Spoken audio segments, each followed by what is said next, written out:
दोस्तों, मेरे चैनल हिंदू भक्ति पर आपका बहुत बहुत स्वागत है। कृपया वीडियो शुरू करने से पहले मेरे चैनल को सब्सक्राइब जरूर कर दें और वीडियो अच्छा लगे तो कृपया लाइक, कमेंट और शेयर जरूर करें। अब देर न करते हुए आज की कथा शुरू करते हैं।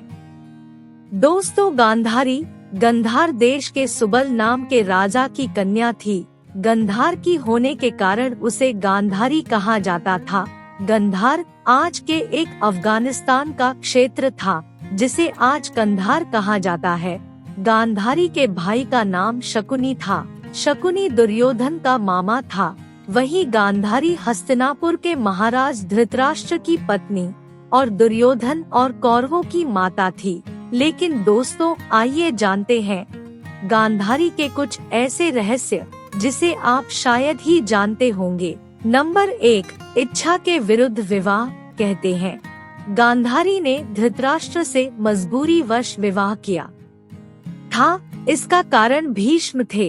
अंधे महाराज धृतराष्ट्र के लिए भीष्म ने गांधार देश की राजकुमारी का बलपूर्वक विवाह धृतराष्ट्र से करवाया था।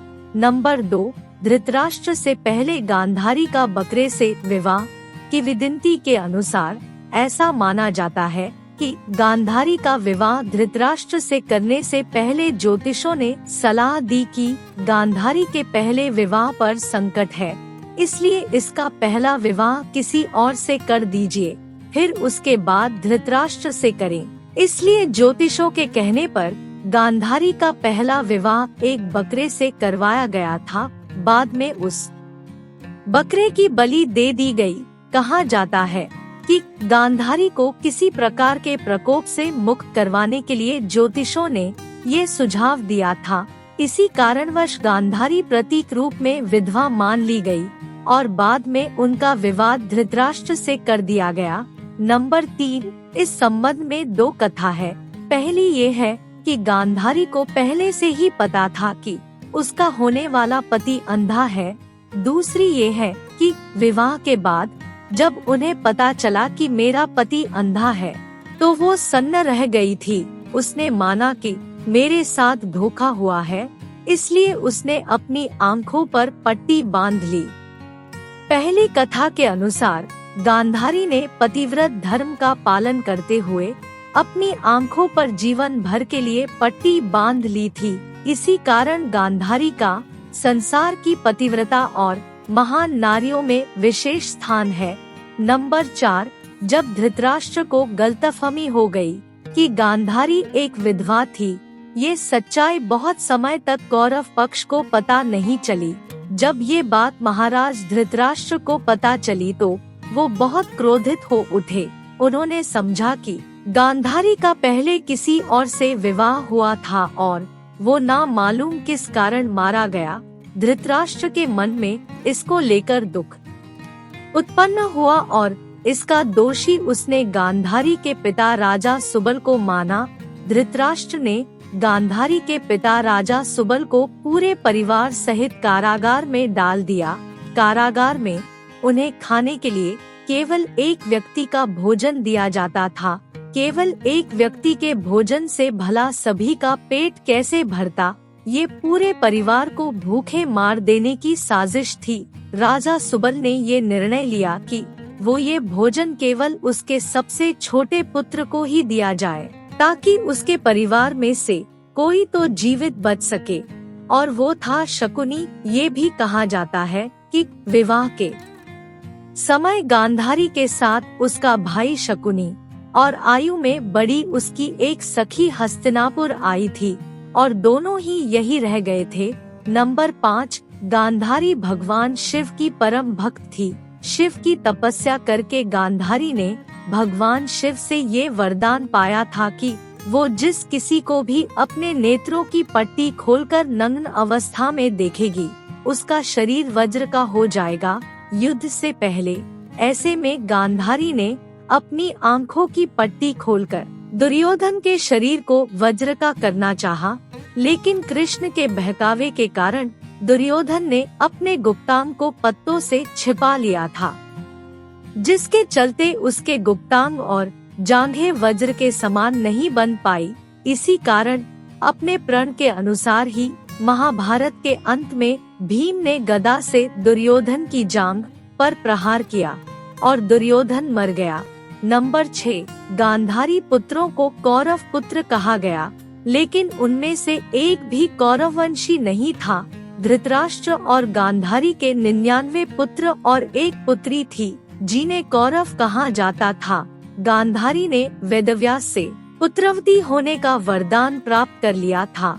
इस वरदान के चलते ही गांधारी को 99 पुत्र और एक पुत्री मिली थी। उक्त सभी संतानों की उत्पत्ति 2 वर्ष बाद कुंडों से हुई थी। गांधारी की बेटी का नाम दुश्ला था। गांधारी जब गर्भवती थी तब धृतराष्ट्र ने एकादासी के साथ सहवास किया था, जिसके चलते युयुत्सु नामक पुत्र का जन्म हुआ। इसी कारण कौरव सो हो गए। नंबर 7, कुंती के पुत्र पांडव थे और गांधारी के पुत्र कौरव। प्रारंभ में दोनों ही एक ही महल में रहती थी, लेकिन राजगद्दी के चक्कर में दोनों के मध्य प्रतिद्वंदिता रहती थी। कुंती एक अद्भुत महिला थी। पति की मृत्यु के बाद कैसे उन्होंने अपने पुत्रों को हस्तिनापुर में दाखिल करवाकर गुरु द्रोणाचार्य से शिक्षा दिलवाई और अंत में उन्हें राज्य का अधिकार दिलवाने के लिए प्रेरित किया, ये सब जानना अद्भुत है। जिस तरह कुंती ने संघर्ष किया, उसी तरह गांधारी ने भी संघर्ष किया। फिर भी दोनों ही महिलाएं एक दूसरे के सुख दुख में साथ देती थी। नंबर 8, शकुनी ने गांधारी व धृतराष्ट्र को अपने वश में करके धृतराष्ट्र के भाई पांडु के विरुद्ध षड्यंत्र रचने और राज्य सिंहासन पर धृतराष्ट्र का अधिकार जमाने को कहा था। शकुनी की ये चाल किसी भी कारण से सफल रही हो, लेकिन इससे उसका सम्मान और बढ़ गया। गांधारी अपने भाई की चाल समझती थी और वो अपने पुत्रों को बुराइयों से दूर रहने को कहती थी, लेकिन उसकी एक ना चलती थी। पति, भाई और पुत्र के बीच गांधारी विवश थी।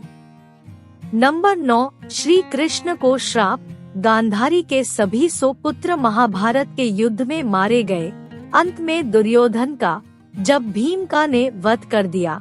महाभारत युद्ध के पश्चात सांत्वना देने के उद्देश्य से भगवान श्री कृष्ण गांधारी के पास गए। गांधारी अपने 100 पुत्रों की मृत्यु के शोक में अत्यंत व्याकुल थी।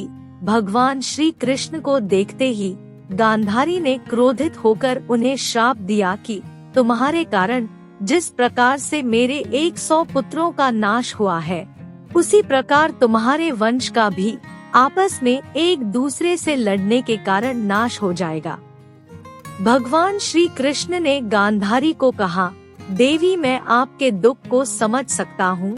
यदि मेरे वंश के नाश से तुम्हें आत्म शांति मिलती है तो ऐसा ही होगा। भगवान श्री कृष्ण ने माता गांधारी के उस श्राप को पूर्ण करने के लिए अपने कुल के यादवों की मति फेर दी। मोसुल युद्ध के कारण जब श्री कृष्ण के कुल के अधिकांश लोग मारे गए तो श्री कृष्ण ने प्रभास क्षेत्र में एक वृक्ष के नीचे विश्राम किया। वहीं पर उनको एक भील ने भूलवश तीर मार दिया, जो कि उनके पैरों में जाकर लगा। इसी को बहाना बनाकर श्री कृष्ण ने देह को त्याग दिया। उसके बाद द्वारका नगरी समुद्र में डूब जाती है। नंबर 10, गांधारी की मृत्यु। युधिष्ठिर के राज्याभिषेक के बाद धृतराष्ट्र, संजय, कुंती और गांधारी ने संन्यास ले लिया और वे अपना आगे का जीवन बिताने के लिए जंगल में कुटिया बनाकर रहने लगे। 3 साल के बाद एक दिन धृतराष्ट्र गंगा में स्नान के लिए जाते हैं और उनके जाते ही जंगल में आग लग जाती है। वे सभी धृतराष्ट्र के पास आते हैं। संजय उन सभी को जंगल से चलने के लिए कहते हैं, लेकिन दुर्बलता के कारण धृतराष्ट्र वहां से नहीं जाते।